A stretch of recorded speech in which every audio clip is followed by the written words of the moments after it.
आगामी जनवरी 17 अनुष्ठित हेबाकु थिबा श्रीमंदिर परिक्रमा प्रकल्पर प्रतिष्ठा पूजा एवं लोकार्पण उत्सव उपलक्षे पुरी जिला प्रशासन एवं श्रीमंदिर प्रशासन तरफ प्रेरण कराइथिबा निमंत्रण पत्र ग्रहण पई भद्रक जिला प्रशासन अनुकूल भव्य स्वागत श्लोक अनुष्ठित हो जाइछि। निमंत्रण पत्र नहीं आसिथिबा पुरी बड़देउर सेवा शिवानी प्रसाद दास महापात्र, रामानंद दास महापात्र, जितेंद्र दास महापात्र एवं प्रशासनिक अधिकारी डेप्यूटी कलेक्टर विवेकानंद साहू प्रमुख को भद्रक जिला प्रशासन तरफ जिला कार्यालय निकट में फूलचंदन दे शंख हुड़हुड़ी सहित घंट वाद्य संकीर्तन शोभायात्रा जिला संस्कृति भवन को पाछोटी अणा जाइथिला। सेठारे जिलापाल सिद्धेश्वर बलिराम बोदरक अध्यक्षतार निमंत्रण पत्र ग्रहण कार्यक्रम अनुष्ठित होइतिला।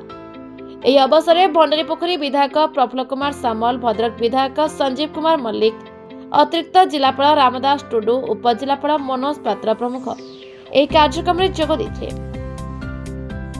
प्रति ओडियांक प्राणर देवता पई अनन्य जगन्नाथ धाम ओडिशार जगन्नाथ एवं जगन्नाथ संस्कृति केवल ओडिशा पई नहे सारा विश्वर परिचय श्रीमंदिर परिक्रमा प्रकल्प एही धामर अन्य एक आकर्षण बोली अतिथि माने प्रकाश करथिले। भद्रक जिलार दुई प्रमुख मंदिर आखंडमणि एवं भद्रकाली मंदिर को सेवायत माने निमंत्रण पत्र प्रदान करथिले। दुई मंदिर तरफ पुरी सेवायत मानकु उपहार प्रदान करथिले। जिला सूचना और लोक संपर्क अधिकारी रमेश चंद्र नायक मंच परिचालन करथिले। जिला संस्कृति अधिकारी तनुजा सिरका, जिला कला संस्कृति संघर उपसभापति त्रिलोचन पंडा एही कार्यक्रम आयोजन रे आनुषंगिक सहयोग करथिले।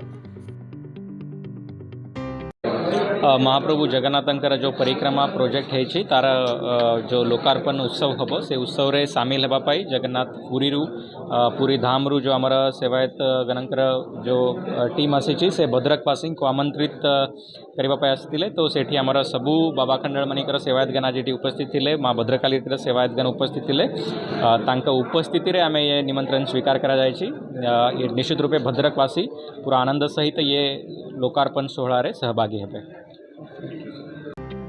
भद्रक राजेश कुमार महंत का रिपोर्ट, संपर्क टीवी ओडिशा।